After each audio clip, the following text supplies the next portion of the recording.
漆黑的夜空，内达华沙漠的机库缓缓开启，一架奇怪的飞行器缓缓滑出。它没有战斗机应有的优雅曲线，而是由一块块锋利的平面拼接而成，像一只被打磨成几何形状的黑色母禽。远处的探照灯照上去，光线竟被折射得支离破碎，几乎无法反射回来。随后他拉起油门，发动机低沉的轰鸣在沙漠里扩散，却只留下一个迅速消失的黑影。它就是 F-117夜鹰，人类历史上第一架真正投入实战的隐形攻击机。它的外观丑陋到让飞行员称之外星飞碟，但它却能在敌人的雷达屏幕上凭空消失。为什么美国要造出这样一架看似反常识的飞机？它真的能彻底隐身，躲过冷战时期密如蛛网的防空网络吗？又是哪一场战争把它从绝密黑区推向世界的聚光灯？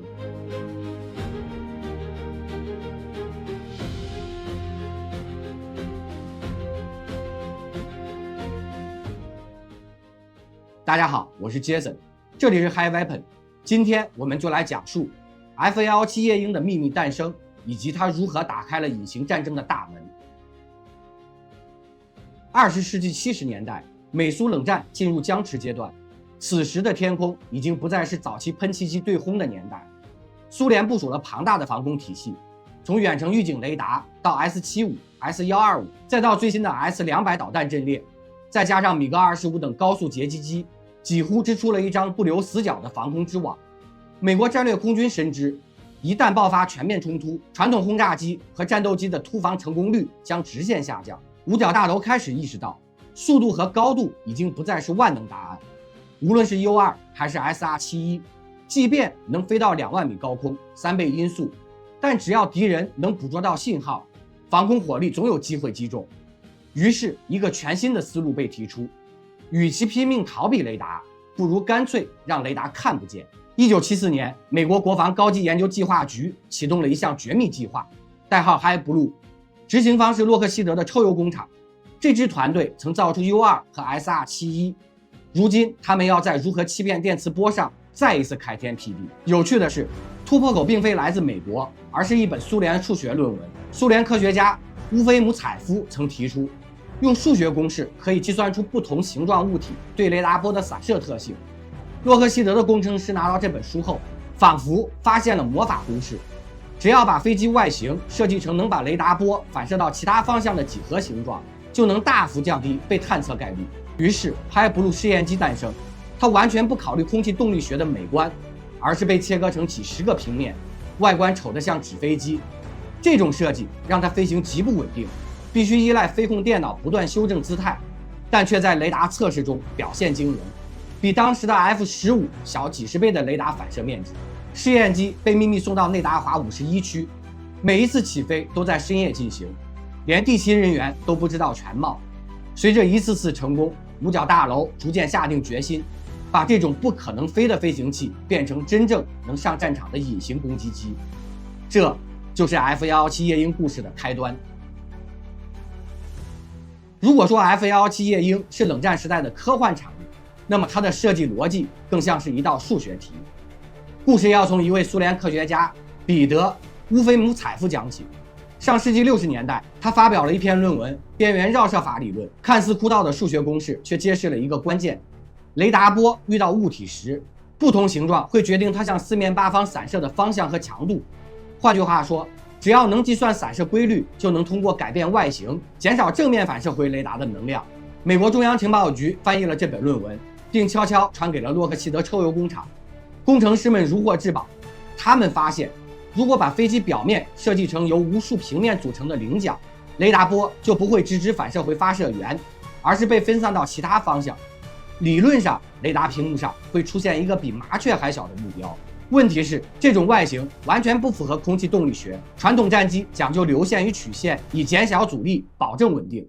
而 F-117的机身就像一块不规则的黑钻石，全是尖锐的折线和平面，这让它的气动特性糟糕到飞行员戏称，如果没有电脑，它根本飞不起来。事实上， F-117是第一批彻底依赖飞控电脑的战机之一，飞行控制系统必须实时调整舵面，把这种数学上隐形、物理上不稳定的怪物维持在可控制状态。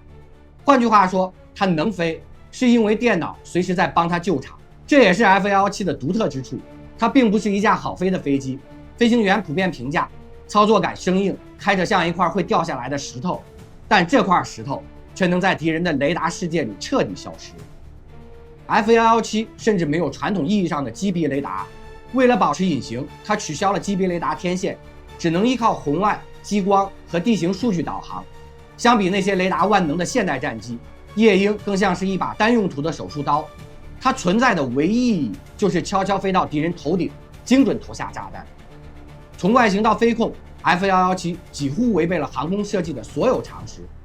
可正是这种丑到极致的几何体，让它成为世界上第一架真正投入实战的隐形攻击机。High Blue 实验机的成功只是隐形旅程的第一步。1977年，它在51区完成首飞，雷达探测结果令人震惊，几乎消失在雷达屏幕上。但试验机毕竟是试验性质，先后2架原型机都在飞行中坠毁，所幸飞行员成功弹射，这让项目团队意识到，隐形不是纸面公式，真正要量产，必须解决稳定性和战斗力之间的矛盾。五角大楼没有退缩，相反，看到它的潜力后，立即决定将 High Blue 升级为实战型号，代号 F-117A。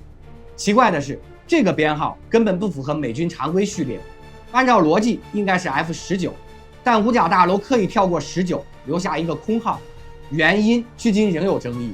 有的说是为了混淆苏联情报部门，有的说是给飞行员心理暗示，让它看起来像战斗机而不是实验机。于是 F-117这个不存在于常规序列的编号成为了它最神秘的伪装之一。整个研发过程几乎都在黑区进行，生产线设在内达华州托诺帕试验场，运输全靠夜间，甚至连负责装配的工人都只接触到自己工位的一小部分零件，拼图般的完成整机。外界对它一无所知，直到1980年代初，连大多数美国空军飞行员都没有听说过这架飞机。1981年，第一架 F-117首飞成功。1983年，它以极低调的方式宣布具备作战能力，但机型外观与具体数据依然绝对保密。直到1988年，五角大楼才被迫公开承认其存在，原因是谣言与卫星照片已经满天飞。但即便如此，官方公布的照片也只有一个剪影，仿佛它仍要继续躲藏在夜色之中。在那个年代，能投入实战的隐形战机几乎等同于未来武器的提前现身。F-117的秘密量产标志着美国率先打开了隐形战争的大门，而苏联只能通过传闻和残留的情报碎片来拼凑它的轮廓。另外， F-117的飞行员并非普通飞行员，而是从精英部队中秘密挑选，他们被要求签下严格的保密协议，甚至家人都不知道他们开的是什么飞机。在洛克希德内部，这批人戏称自己是 Bandit， 每一个人都有一个编号，首位试飞 F-117的试飞员代号就是 Bandit 1。就这样，一架外星般的黑钻石悄然从51区走向战场。1989年12月，美军发动正义事业行动，目标是推翻巴拿马领导人诺列加。这场战役虽然规模不大，却成为 F-117的第一次实战。夜幕降临，几架夜鹰悄然升空，任务是投放200磅激光制导炸弹，摧毁守军的指挥中心与兵营。尽管部分投弹偏差，战术意义有限，但这场行动向五角大楼证明，隐形攻击机确实能在防空火力网下不被察觉地完成打击。F-117第一次开刃，就让世界军事观察家开始注意到这只黑色猛禽。真正让它扬名立万的是2年后的海湾战争。1991年1月17日凌晨，联合国多国部队发动沙漠风暴行动。在开战的第一波空袭中， F-117夜鹰是唯一被允许深入巴格达上空的有人战机。要知道，当时伊拉克首都周围部署着数千防空导弹、数百高射炮，还有苏制最新的雷达系统，几乎是世界上防空密度最高的区域。然而，夜鹰们却像幽灵一般闯了进去。24架 F-117从沙漠起飞，分头穿越防区，以激光制导炸弹精确打击总统府、通讯枢纽、发电厂和防空指挥中心。伊拉克雷达屏幕几乎空白一片，只有偶尔闪烁的虚假信号，却根本无法锁定目标。当第一枚炸弹命中巴格达地堡时，整个指挥部陷入混乱。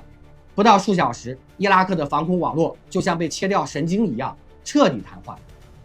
美军指挥官事后评价，战争是从 F-117投下第一枚炸弹开始的。这场战役不仅展示了隐形的实用价值，也在心理上产生了巨大震撼。伊拉克士兵亲眼看见高炮火光密布天空，却打不到任何敌机，他们甚至称呼 F-117为夜间恶魔。全球媒体也第一次将隐形战机从传说变成现实，把夜鹰推到世界舞台的正中央。海湾战争中 F-117总共执行了超过1200架次任务，投下了2000多枚精确制导武器，占所有精准打击的40%以上。但它的数量其实很少，总共只有59架，却凭借夜间单刀直入的作战方式，完成了几乎所有关键目标的首轮打击。从巴拿马到巴格达， F-117完成了从秘密实验机到实战传奇的跨越。它不再是51区的黑影，而是成了冷战后新军事时代的象征。战争不再是大编队轰炸，而是几架隐形机悄悄决定战局。如果说海湾战争让 F-117封神，那么1999年的南联盟战争则让这只夜间恶魔跌落凡间。3月27日夜，一架编号820806的 F-117从意大利起飞，准备执行轰炸任务。飞行员达莱泽尔科中校经验丰富，对他而言，这只是一次常规出击。然而，当飞机掠过贝尔格莱德郊外时，地面突然亮起数道光点。南联盟的 S-125辛蒂尔防空导弹升空，几秒后，夜鹰被击中，火光撕裂夜空，泽尔科弹射逃生，而这架隐形战机的残骸坠落在农田之中。这是 F-117服役以来第一次，也是唯一一次在战斗中被击落。消息传出，全球震动。人们一直以为隐形战机等于无敌，可一枚上世纪60年代的老旧导弹竟然就让它坠毁。那么真相究竟是什么？南联盟防空部队指挥官扎尔科·迪亚尼奇后来透露，他们通过分析 F-117的飞行规律，刻意在固定航路附近布置防空阵地。更关键的是，他们没有依赖大型雷达，而是用低频波段加光学目视，在极短时间内捕捉到夜鹰的身影。简单来说，不是技术绝对压制，而是战术巧妙埋伏。这起事件揭示了一个冷峻事实：隐形并不是完全看不见，而是延迟被发现。F-117能大幅降低被雷达捕捉的概率，但一旦暴露，就比普通战机更脆弱，因为它缺乏速度和机动性，也没有自卫武器。残骸被南联盟展示在街头广场，机翼蒙皮、隐形涂层、机舱座椅都被仔细拼凑。更令人关注的是，据传部分残骸被转交给俄罗斯和其他国家，用于研究隐形技术。虽然细节至今仍属机密，但这让人们第一次意识到，隐形战机的神话可以被打破。对于美国空军而言，这次坠落并没有否定 F-117的价值。在整个科索沃战役中，它依然完成了数百次精确打击，但它的坠毁却让五角大楼重新审视。隐形只是工具，而不是护身符。真正的空中优势依然要依靠情报、战术与多层次配合。那一夜 F-117的黑色神话被撕开了一道口子，也让世界明白，没有哪一架飞机是不可战胜的。2008年 F-117正式退役，最后一批夜鹰飞行员把机身涂上纪念标语，在内达华沙漠的夕阳下完成最后一次起降。至此，这架世界上第一款隐形攻击机完成了它从绝密黑影到战场明星再到历史符号的全过程。表面上它的生命并不长，服役不到30年，数量也只有59架，但它的意义却远超自身。首先，它证明了隐形技术的实战可行性。没有 F-117的先行实验，就不会有后来的 B-2 隐形轰炸机，也不会有 F-22 与 F-35这样的第5代战机。它是隐形时代的敲门砖。其次，它推动了飞控系统的革新。F-117完全依赖电脑来修正飞行姿态，这是现代战机的一条关键技术路线。今天我们习惯的电传操纵，其实在夜鹰身上已经成型。更重要的是，它改变了战争逻辑。过去的制空权依赖大编队突防、密集轰炸，而 F-117展示了一种新模式：少量战机以手术刀式的打击，直接切断敌人的指挥与通信，让战争在开局就失去抵抗能力。这种点穴式打击正是现代空袭的雏形。虽然官方宣布退役，但 F-117并未彻底消失。直到近年，美国西部的天空里仍有人拍到夜鹰低空飞行的照片。军方承认，他们被用作测试隐形战术，模拟敌方目标，甚至可能承担秘密任务。换句话说，夜鹰并没有真正的隐退，而是以另一种方式继续存在。今天回望，它也许不是最强大的战机，甚至在飞行员眼中难飞、脆弱、单用途，但它却是一扇门，从常规空战走向隐形时代的门。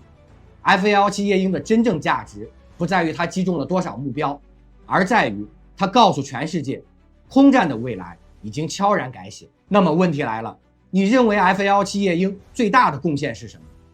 实战验证隐形，推动飞控革命，改变战争规则，还是它只是一个时代的象征？